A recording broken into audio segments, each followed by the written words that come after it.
Hello, this is Tom Capshew, and you're watching my Consciousness Rising YouTube channel. This is episode 22, and we're going to discuss choosing love today. We've covered a lot of ground in the previous 21 episodes. We talked about consciousness, we talked about attention, we talked about brain science and how our attention is captured by things in our environment, mainly visual things. We've talked about the noosphere, which is that concept of everything that is human created that often we spend most of our time in and often neglect the internal landscape that each of us carries. More recently, we've talked about discovering, finding, and singing our heart's song, and the topography of potential in the last couple of episodes. So today we're going to talk about the fact that in every moment, we have a choice. It's what I call a point of singularity. Same thing that physicists say started the material world, that point of singularity where there's an explosion into infinite possibilities. And so our point of singularity happens in every moment where we can choose our response to our environment, or we can choose our response to our external or our internal environment. My belief is that as a practice, it's important to attend to choosing love in every moment. So back in 2009, when I was writing my first book, Divine Warrior Training, one of the thought forms, one of the things in the noosphere that was prominent in spirituality circles was this concept of we are spiritual beings having a human experience. People would mouth those words, but they lived their life as if they were humans who infrequently had spiritual experiences. And so Divine Warrior Training was written for the purposes of practicing the central identity of being a spiritual being, and you happen to be having a human experience of living in a body and living a finite existence. The way I would language it now, my belief is we are infinite beings having a finite experience. And when we have a finite experience, that means it's not permanent, it's not going to last forever, it's here today and gone tomorrow. And so when we identify first as infinite beings, we begin to see that we have infinite possibilities in how we live our life, the choice we make, the choices that don't turn out to be so good, how we can turn those into gifts and talents. And we are always either expanding or contracting, expanding or shrinking. And let's take a look at how choosing love in any moment helps us to expand into our infinite being. So let's start with the past. Events that happen to us when we are less than fully conscious, or we are distracted by the noosphere, often we have unpleasant experiences.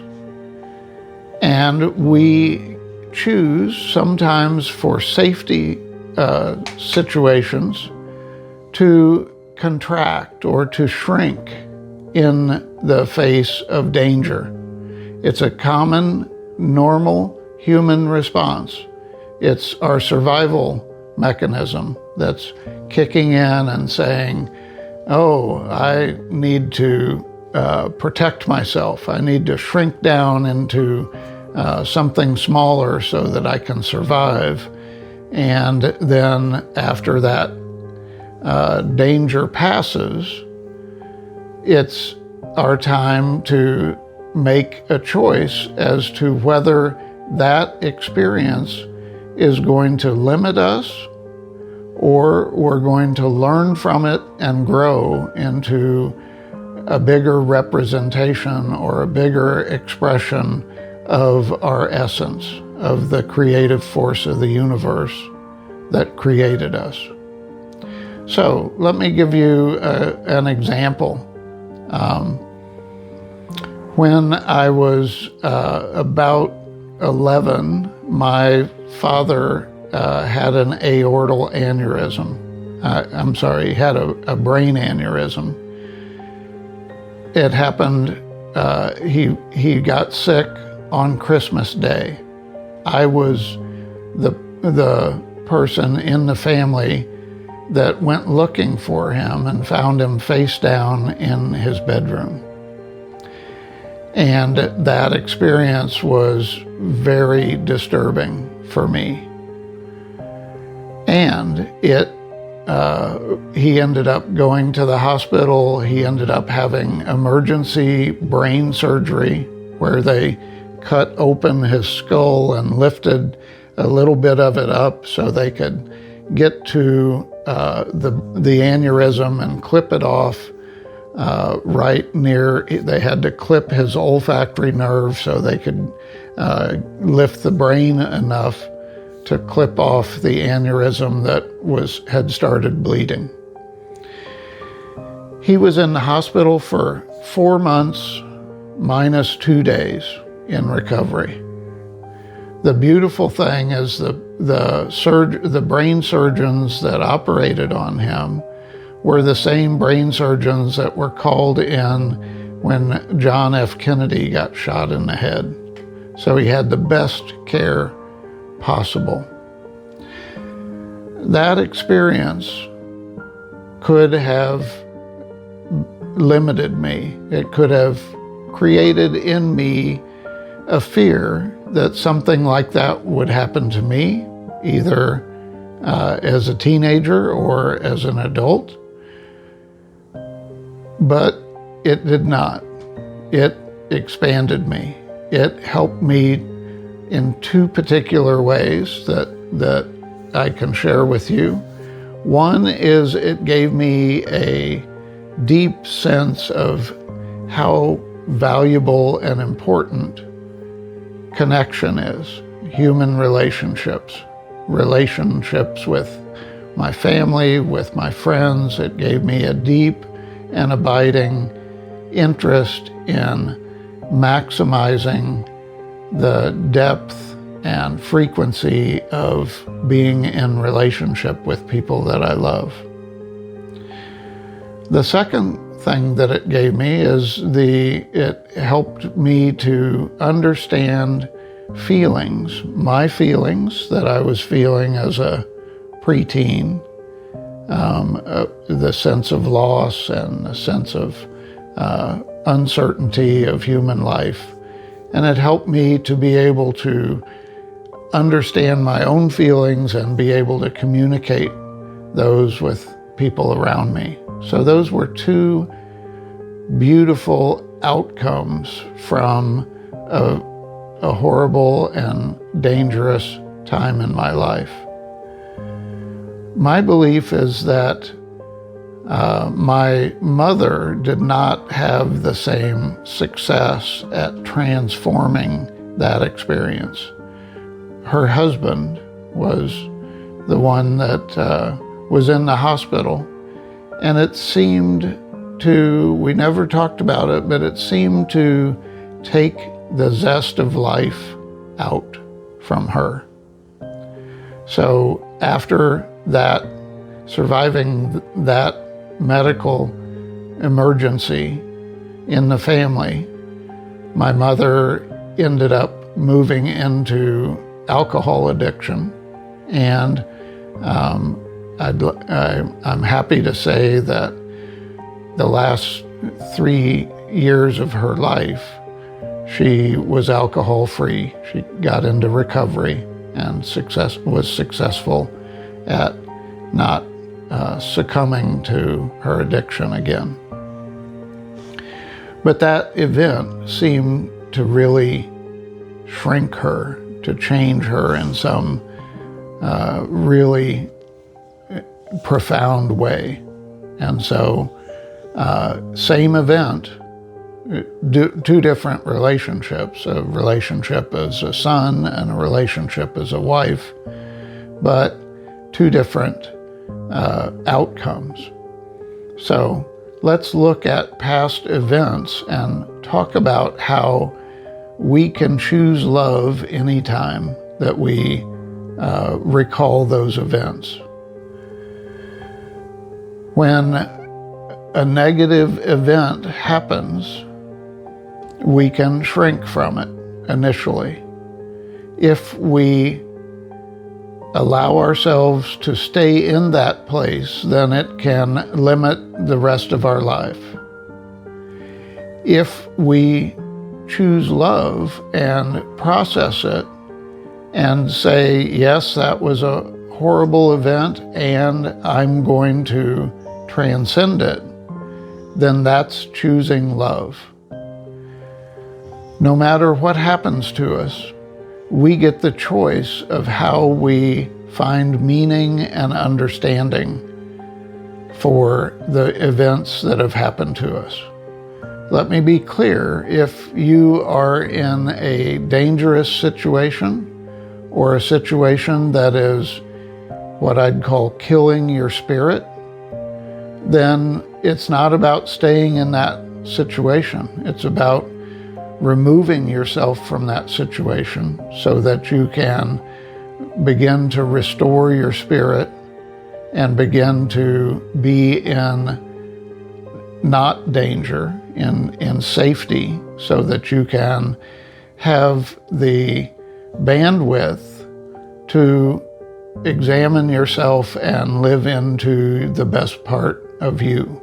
So if you are in a dangerous situation currently, then the first step is to remove yourself from that situation in whatever way you can, so that you can have safety and you can spend your energy not on protecting yourself, but on growing yourself.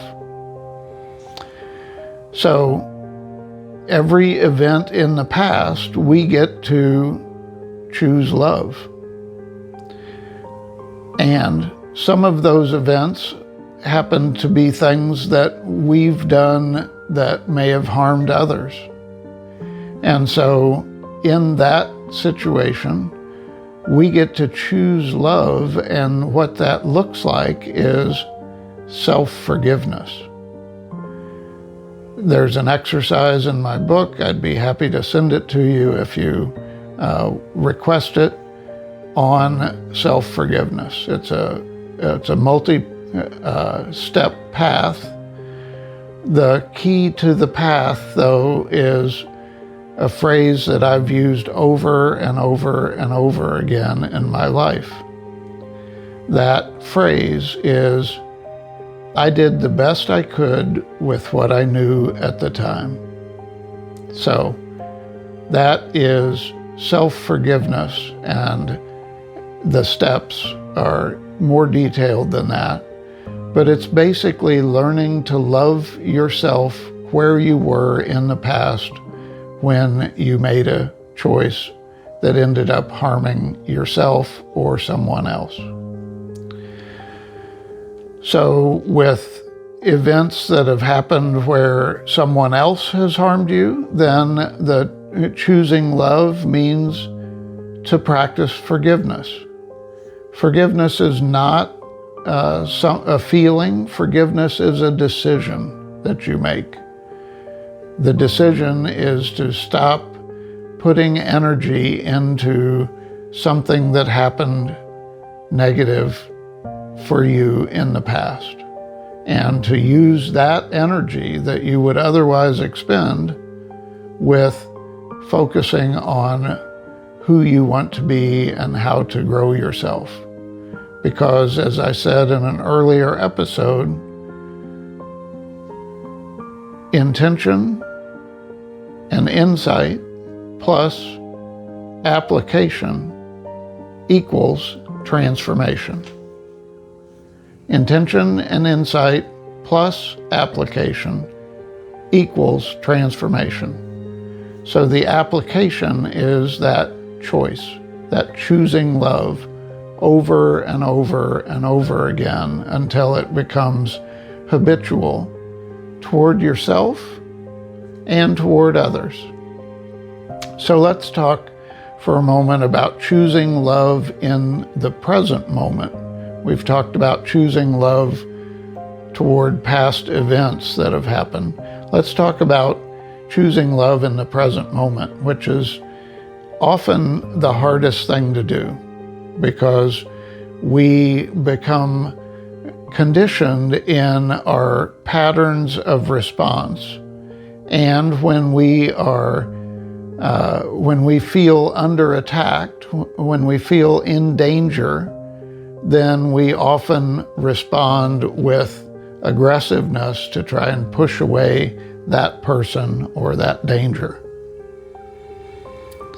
If you practice choosing love in the moment, then you can repattern your reaction. You can turn your reaction into a response.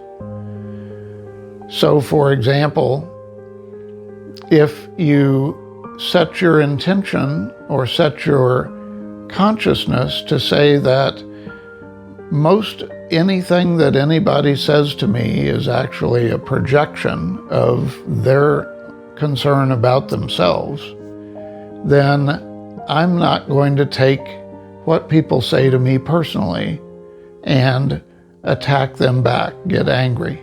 So, for example, if someone says, "You're always late for meetings," well, it could be that their concern is that they are always late for meetings and they don't want anybody to notice. And so they want to put it on you instead of being self-reflective and saying, how do I make myself more on time for meetings? There's always option or the choice of taking that information in and saying, is that true? Can I objectively look at myself and see whether I'm always late for meetings? And oftentimes you'll find that you might have a little bit of work to do to become timely to meetings, which, by the way, is a statement of respect for the people that you're meeting with, to be on time. Or you may say, well, you know, if I look at the last 10 meetings I've had with this person, I've been late 1 or 2 times and they've been late 7 or 8 times. Then you know that it's a projection. And it's easier to stay in a place of equanimity and say to the person, thanks for pointing that out. I'll take a look at that and I'll work on that. Which is a whole different response than getting angry and getting into a fight about who's late for meetings more or whatever. So that's choosing love in the present moment, which is often really hard to do because our midbrain keeps us safe and has a very fast response that has to be overridden by our prefrontal cortex. And so that is often the hardest work you can do, is to choose love in the present moment. But it's important work to do. I'd start with the past, start to clear all of that, those events that or experiences that continue to bring negativity into your consciousness, and then start working on the present. So let's talk briefly about the future. How do we choose love in the future when it hasn't happened yet? For me, choosing love in the future from a consciousness of an infinite being is that you're connected to the creative force of the universe, and being connected to the creative force of the universe, everything's going to turn out okay because of the beautiful systems that were created to create the material world and your vessel, your physical being. So, choosing love into the future is trusting that you're cared for, that your needs will be met as a finite being, but more importantly, that as an infinite being, your finite being's not going to be around all the time. It's not going to have all of its needs met, and you can put less focus on trying to predict the future or trying to ensure the future, and you can live more moment to moment. So what I'm talking about here is reducing the fear that you feel about what's going to happen in the future. And our most common word for that is worry. Worry is investing in a future that you don't want, instead of choosing a positive approach to the future, focusing on your goals and your dreams, and investing your energy in a future you do want. And that will increase the likelihood that you will live into that future that you've invested positive energy into. So what we have is choosing love in the past, choosing love in the present, and choosing love in the future. Every time you spend mental energy in the past, in the present, or in the future, you have a point of singularity where you get to choose love over choosing fear. The more you do it, the more expanded you become. The less you do it, the more constricted and shrunken you become. Choose love. So my wish for you today is to take one thing from your past that keeps coming up in your mind and choose to look at it as an infinite being instead of a finite being. And if you look at it as an infinite being, then you can look at what's the positive lesson or positive trait that I can develop out of that seemingly negative experience in the past. Thanks for watching. Thanks for listening to the end, and I wish you well.